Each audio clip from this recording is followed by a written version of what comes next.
maganan cewa yarinya iska ce babu maganar iska fa. Bidiyo ya mata tarko da bidiyo guda daya ya dinga maimaita iskanci da ita. Wannan shine gaskiyar zance. Idan kana so ka ce iska ce ka kamo bidiyon ta da sauran mutane da dama. Shine yake nuna alamar yarinya tana aikatawa. Amma bidiyo da mutum daya baya nuna alamar yarinya iska ce. Yayi mata dabara, ya yaudare ta, ya zambace ta, ya ci amanar ta, shine kawai magana. Bossman ya cuci yarinyar nan, wannan shine magana. Inda nake ganin laifin yarinyar nan da ta je hotel, ni a ta anan bana tare da ita. Kuma ina tare da ita ne akan cewa in matan Kaduna da Plateau da sauran garin da suke ganin zuwa hotel wayewa ne. Wannan kawai shine magana. Amma magana wa iska ce, babu wani magana iska. Iska idan zaka iya nuna bidiyon ta da sauran maza da dama sun yi iskanci da ita, shine yake nuna alamar yarinya iska ce, ta saba. Amma mutum daya zai iya maka bidiyo guda daya ya dinga yi maka tarko da shi, ki ta maimaitawa har adadin da Allah zai zo abin ya zo karshe, kamar yanzu kenan abu ya zo karshe. Wannan shine magana. Kada a dinga bata yarinya suna da sunan bidiyo da yawa. A'a, mu faɗi gaskiya, wannan shine. In ma kaga wani bidiyon shine dai kuma shine yayi, kaga ba wata hujja bace ba. Allah ya kiyaye gaba. Saboda idan baka taba ba a taba ma bidiyo ba, kar kai fata ama bidiyo. Da bidiyo guda daya za a yi ma tarkon da ba za ka taba fita ba har ƙarshen rayuwarka. Allah ya kiyaye mu, Allah ya shige mana gaba, Allah ya sa wannan abu ya lafa, Allah ya wuce mana gaba. Amma shi dai wannan tsinanne ne kuma Allah zai bi mata yakinta, Allah kuma zai bata mijin aure. Ta wajen mu ma ana ta nema kuma muna iya bakin kokarin mu wajen nuna mutum hanyar mafi dacewa. Wannan shine magana.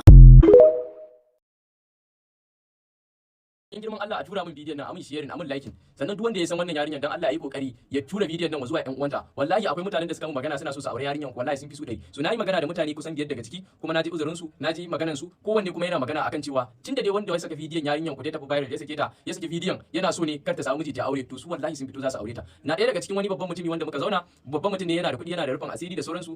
Mun zauna da shi mun yi magana, ya ce in dai na hada shi da wannan yarinyar zai mun tukuici kuma shi auren ta zai tsakani ga Allah. Duk da dai a cikin aure akwai sabani amma wannan gyaran da aka mata a da ba za a taba samu daga gare shi ba. Sannan kuma ya kara da cewa duk wata kyautatawa wanda miji ya kamata ya mata zai mata insha Allah. Saboda haka dan Allah a tura min bidiyon nan ya tafi, a ƙara turawa dan Allah a tura. Yawa kuma ya ce auren sirri za su yi, daga shi sai ƴan uwanta za su je su gana da iyayenta, ita a san ƴan uwan shi a san su wane ne shi ma zai je ya gana da iyayenta a san shi, a san ƴan uwanta da sauransu. Saboda haka jama'a a mun sharing, a mun liking dan Allah. Zan aje number na a profile dina, ga number na nan na aje a profile dina, ka danna wannan plus din, kana danna wannan plus din zai kai ka profile dina, dauki number na ka mun magana. Yau ka wanda suke so kuma a musu promoting na account din su, a tara mu account din su followers, kana son a samu followers ko liking ko menene kake so. Masu siyan coins akan sari mu za mu ringa saida muku da coins, ga number waya na nan, ka danna wannan plus din, ka danna hoton zai kai ka profile dina, yana kai ka profile dina za ka ga number na a sama, ka dauka ka mun magana. Za mu siyar muku da coins da komi akan sari insha Allah. Nagode sosai.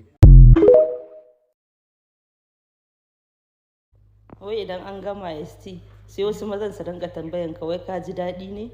So kin san karatun malami wani in yana maka masu wani English wani kin gane dai. To amma har ga Allah ni na fa gane English. Lokacin wannan ne ai Asma'u Magarfu da ke Kaduna nan hayin banki. Makaranta ne amma yanzu wasu sai su yi maka fassara, ka Allah dai ya kyauta, shi sa aka ce zato zunubi ne. faruwa a TikTok wallahi ta ban tausayi yarinya. Wallahi ta ban tausayi amma ita ma da laifinta don kutumar uban shi ne. Ai ni ce wallahi sai na fashe wannan waya don kutumar ubanka. Wallahi ta ban tausayi. Allah da naga wani tana kuka nan kamar ne kuka. In na shiga TikTok bana wuce, kinga idan na wuce bidiyo ɗaya biyu sai sako minti ɗaya biyu. Wallahi kamar na kwalla ƙara na. Nace ƴan gidansu yanzu in suna son kwanciyar hankali kawai su daina sa data. Amma in za su shiga TikTok sun shiga uku. Ƴan gidansu kannanta, ƙawayenta ma masu santa wallahi ba za su taɓa jin daɗi. Wallahi ta ban tausayi kamar na kuka. Wallahi ɗazu ban san lokacin da waye zo mun ba, saboda tun da na shiga TikTok kawai ita ake sako min, ita ake sako. Ta ban tausayi wallahi. Wallahi ba keke kadai ba, abin nan ya cije ni, ya doke ni. Ke dai bari kawai, ba daɗi abin. Gaba ɗaya bai kyauta ba. Matsalar soyayya da jakai ma kenan. To wai shi a nufin shi ba za ta yi aure ba kuma me da kiki dan iska musiyaci. An dole za a samu wanda wallahi Allah ko dan ya ja haushi ya aure ta. Wallahi abin nan ya ban. Mun ja haushin abin nan kamar na kuka. Ina da kalan masifa ne, banda cutar da ya mata. Shi yasa ni ku tuba dole. Banda cutar da ya mata mun kuma ya mata bidiyo. Ai wallahi ni ce ba zan yarda ba don ku tuba dole.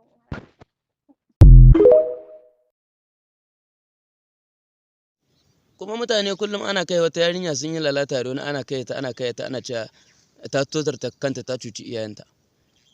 Kowa ya riga ya sani daman ya mace duk shekarunta, mata uwa mu ne amma duk shekarunsu karancin tunani gare su. Lalata tana daga namiji, mace mai lahinta.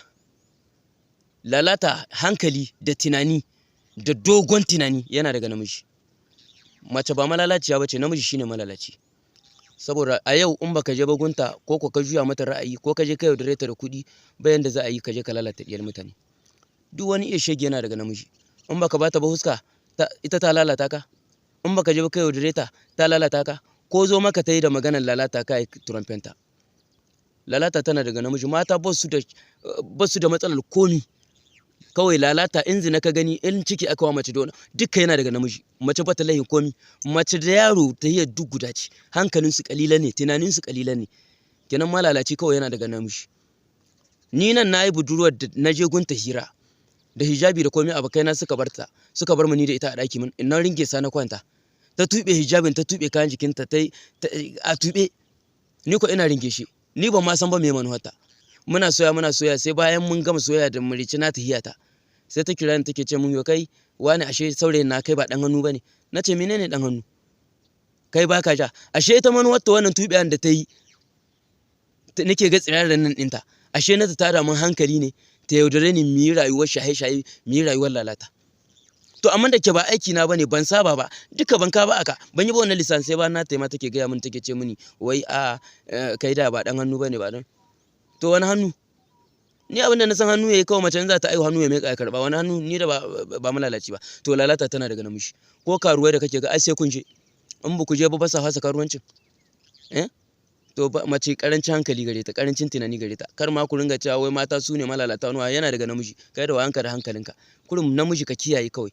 Ya mace kawai ko soyayya za ku yi kawai ka je ka yi na aure, in soyayya ce ma ka kai ku ringa zama guri ɗaya kuna shaye-shaye. Rashin albarka anan take, aiwa tsinanin ɗiya a aiha suna addabar mutane da ana yake. Mutane ku kiyaye, yana daga namiji, duk wani iya shege yana daga namiji. Mace me layin mace, in ka hasa zuwa gunta ko in ta nuna maka kace baka yi ka mata kashe gobe ta ma, to ka gani. Allah dai sauka, Allah ya samu dace. So guys, abinda ba ku sani ba a game da wannan yarinya da za ku ga ana ta kafa account ɗinta, maganan gaskiya ba ita bace wadda take ta trending a gari. Maganar gaskiya ba ita bace, kawai kamanceceniya suke da ita. Wannan ita ce Haliman Shehu da zaka ga gayu ana ta posting akan ta, ita ce su. Gaskiyan magana ba ita bace, kamanceceniya suke. Wannan yarinya ɗan garin Kano ce, ita kuma wannan ɗan garin Kaduna ce. Ita wannan sunanta Zainab, ita kuma wannan Halima Shehu. So da yake wannan ba a gano account ɗinta ba a social media gabaki ɗaya, ita kuma wannan an gano na ta yi sa aka zo ake ta kafa account wannan a matsayin wannan. So wannan sunanta Halima Shehu, kuma gayu gaba ɗaya sun ɗauka akan wannan ita ce. Maganan gaskiya ba wannan bace, wannan ita kuma sunanta Zainab. Masu cewa wannan yarinya ita ta aikata abin nan, please dan Allah ku daina, kuna ɗaukar alhakinta ne. Mu ma kwanakin baya da muka yi su yanzu an faɗa mana gaskiya ba wannan bace, maganan gaskiya ke shi ne. Sai bayan an je an gama jagwalgwala jiki, an gama jin daɗi, sai kuma a dawo ana bin iyaye da ƴan uwa da abokan arziki ana bin yafiyarsu. Kin san zaki nemi yafiyarsu tun farko sai ki kiyaye, kin zo kin yi abu ya dame ki, to ni na ruwan da zaki rinka biyo ni ina ce min kaza na yi bidiyo, kai ma kuma da ka biyo ni saboda ka a biyo mu kake sawa ko na tona muku asiri. Insha Allah sai na ci gaba da bincike duk inda kuke sawa, suna zo na ga mata ƴan uwana na su ma ɗan iska ne, ɗan bura uba ba su ji dole su sun ba ku ba mijinki ba komai ba, ni saka mun ita. Sako na karshe shine ga iyayen wannan yarinya wanda wannan musiba ya faru da ita. Allah ya kiyaye mu, ya kare dangin mu baki daya. Irin wannan abun shi kadai yakan iya tarwatsa mutum har tashin kiyama. Ba ita kadai ba zai zama aibi ma ƴaƴanta in tana da su, wa iyayenta in suna nan, ma ƴan uwanta in suna nan, ma familin su gaba daya. To amma idan al'umma suka saki aka yawaita saki wannan bidiyon update zai zama abun ma ya zama gaba gari, babu abun kunya a cikin sa. Sai kaga ma mutum ma yana yi wa kansa ma ya tura wa duniya. Mun karanta hadisin manzo Allah kafin karshen zamani yace za a kai lokacin da ɗayan zai kwanta da uwarsa akan titi da rana. Manzon Allah sallallahu alaihi wasallam yace wannan aikin na Yahudawa ne, amma za ku kai su kan da kwalfi. Ma'ana abun kunya ne zama ba abun kunya ba, kuma mun fara gani a wannan zamanin.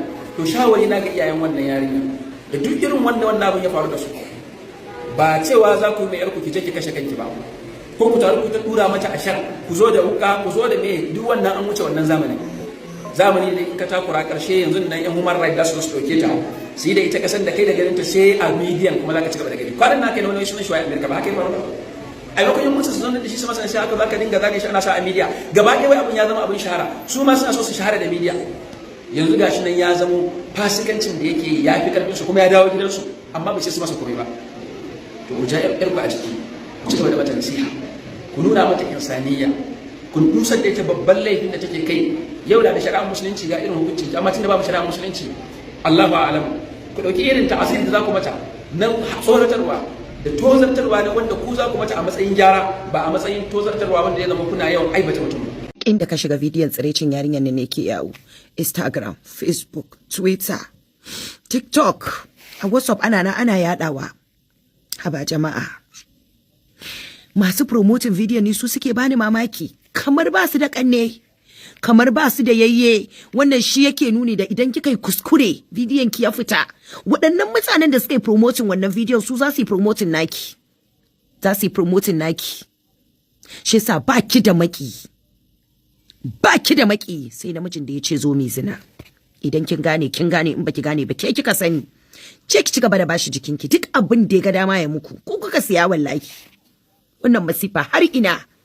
Yara ƙanana na gan yara a tashan mota suna kallon bidiyon tsiraicin nan. Haba. Hai. Na yi kuka har na gaji. Wata rana muna tare da Bashir Usman Tofa, Allah ya ji kansa da rahama. Ya kalle ni ya ce, Imrana, anya kuwa Allah ba tsine mana ya ba mu sani ba. Na kalle shi ne dariya, na ce ranka ya daɗe me yasa ka faɗi wannan maganar?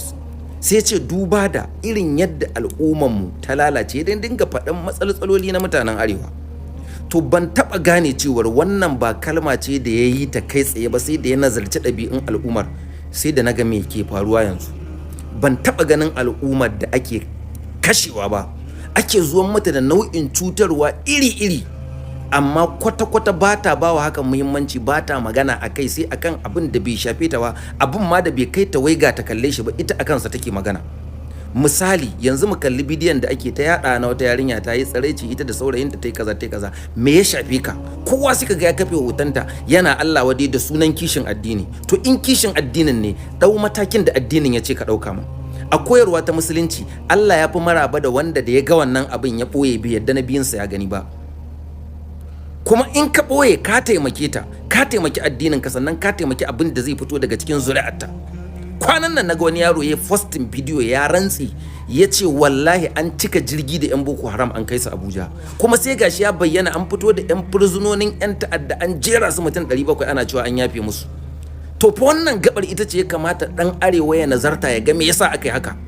Ana can ana gyara dodon barak. Ni ina cikin mutanen da na yi taimaki APC a kamfen din zaben da ta ci.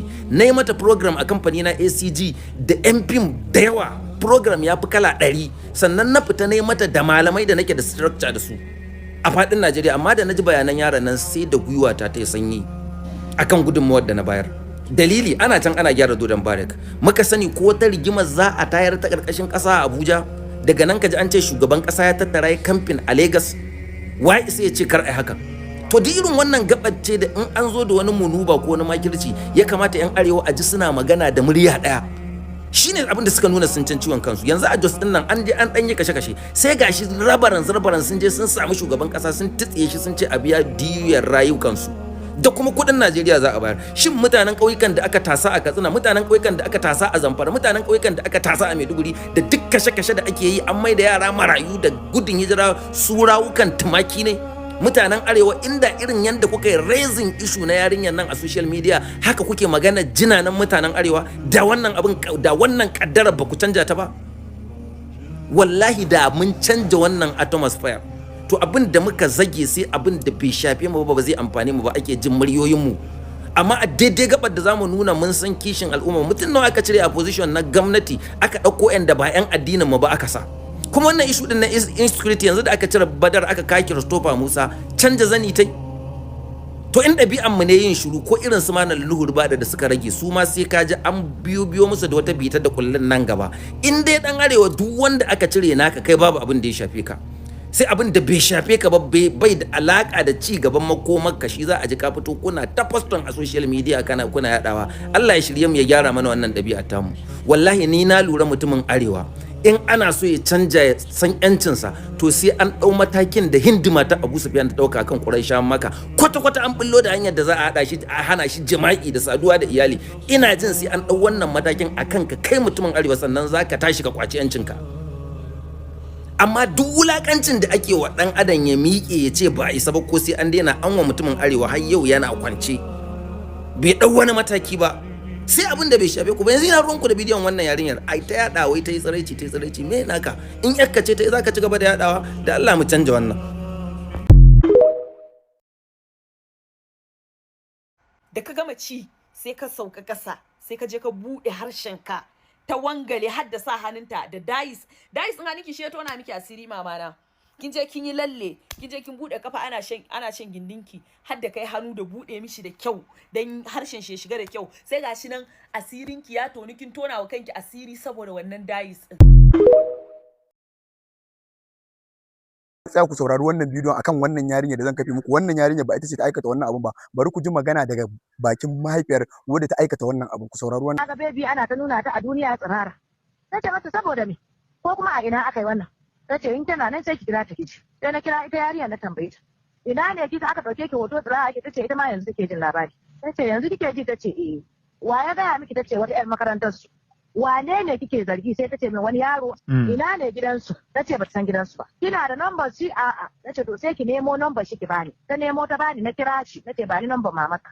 Aka muka yi magana da maman. Nace da mun kwatance na je har gidansu. Da na je gidansu na same ta nace to na zo ne in tambaye yaron ki.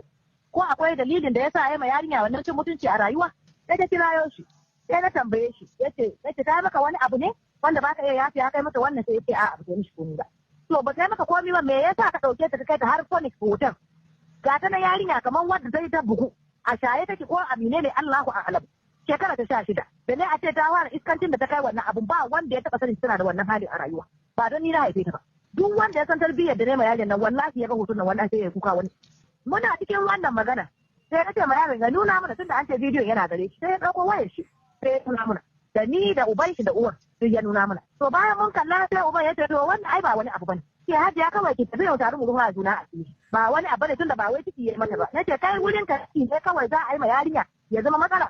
To hajiya ki je kawai kin gane ko Allah ba mu sa a ki je. To wannan voice din da kuka ji na kafe muku mahaifiyar wadda ta aikata wannan abin da kuke zargi kun ji magana daga bakinta ta yi magana ma da mahaifin yaron da ya aikata wannan abun amma mahaifan yaron ku ji magana da suka faɗa cewa suka yi aitin da ciki bai shiga ba za a tsaya a warware abin dan Allah wannan abin da suka yi wannan yare ya dace kuma wannan yare da kuke daukan hoton ta kuke hadawa da ita ba ita bace ba wannan yarinyar daban wannan yarinyar daban wannan yarinyar ba ruwanta ma wannan yarinyar daban ba ita bace kun shiga haƙin wannan yare duk waɗanda suke ringa daura hoton wannan yare da bulogogi da waye sun dau haƙinta su gaggawar neman yafiyar ta tun wuri sun dau haƙinta wannan yare daban wannan yare daban kun ji magana daga bakin mahaifiyar wadda abin nan ibtila'in ya faru Allah ya kiyaye Allah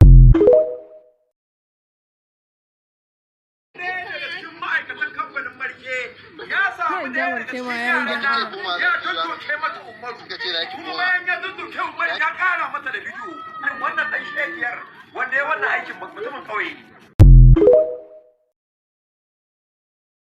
kawai azzalumin muci amana kawai mugun banza mugun wofi azzalumi son idan ba sai na kashe ka ba Allah ya tsine min albarka wallahi sai na kashe ka in ba sai na ga bayan ka ba Allah ya tsine min albarka za mu mutu a tare wallahi sai na kashe ka ka bari mu kaɗu wallahi sai na kashe ka in ba sai na kashe ka ba Allah ka ban abin da nake nema son sai na yi ajalin rayuwarka abin da nake jin tsoro a duniyar ban ji tsoron ka ba mugu kawai azzalumin muci amana kawai mugun banza mugun wofi azzalumi son idan ba sai na kashe ka ba Allah ya tsine min albarka wallahi sai na kashe ka in ba sai na. Assalamu alaikum al'ummar Najeriya ina ma kowa fata alkhairi fatan kowa na cikin goshin lafiya. Yau zai magana akan wannan yarinya ko kuwa asali in yi magana akan yan arewacin Najeriya. Idan kana da ɗan mutane daƙiƙai waɗanda ba su san abun da suke ba da ka zo da yan arewacin Najeriya ka kai ƙarshe. Wannan yarinya yanzu ta yi bidiyo ne ta yi waya da wancan gayan da ya mata abun da bai dace ba tana cewa sai ta kashe shi wannan abu fushin zuciya ne kai ka sani ni na sani kowane ne an kama irin wannan abu wallahi duk abun da fito da bakin shi wallahi su ya furta shi saboda haka ina so in yi magana ga al'umma na arewacin Najeriya mutane ne wasu dabbobi waɗanda ba su san abun da suke ba.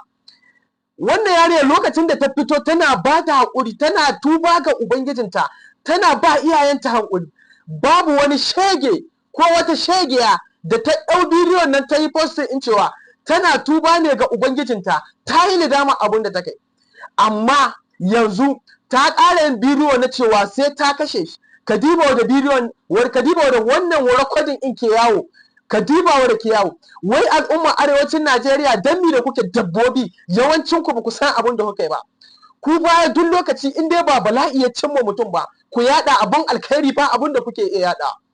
Na rantse da Allah shine sa al'umma arewacin Najeriya muke ta ganin bala'o'a kala-kala. Abun da ba mu so shi muka gani. Abun da muke so ya isko mu shi abba mu gani wallahi. Saboda ba mu kira mu junan mu alkhairi. Ba mu je kira mu junan mu sauki. Ko da yaushe menene wani bana bala'i zai faruwa da wani mu dauka mu yada gami daya. Menene na bala'i zai cimma mu wani mu dauka mu yi posting. A haka muke so mu ci gaba? A haka muke so rayuwar mu ta ci gaba? A haka muke son shugabanni masu adalci su mulke mu? A haka muke so sarakuna shugabanni su mulke mu mu ji daɗin rayuwa? Wallahi in dai ga wagga gaba za mu tafi a arewacin Najeriya babu wata rana da za mu ci gaba, babu wata rana da za mu cimma abin da muke so a rayuwar mu ta duniya. Ko da yaushe kira mu junan mu bala'i muka yi, kira mu 'yan siyasan mu bala'i, kira mu sarakunan mu bala'i, kira mu 'yan kasuwan mu bala'i, kira mu 'yan siyasan mu bala'i. To a haka za mu ci gaba, a haka za mu samu abubuwan da muke so. Wallahi ko ni ne wani abu ya faru wanda ba duk abun da fito da baki na zan iya furta shi saboda ba cikin hayyaci na nake ba.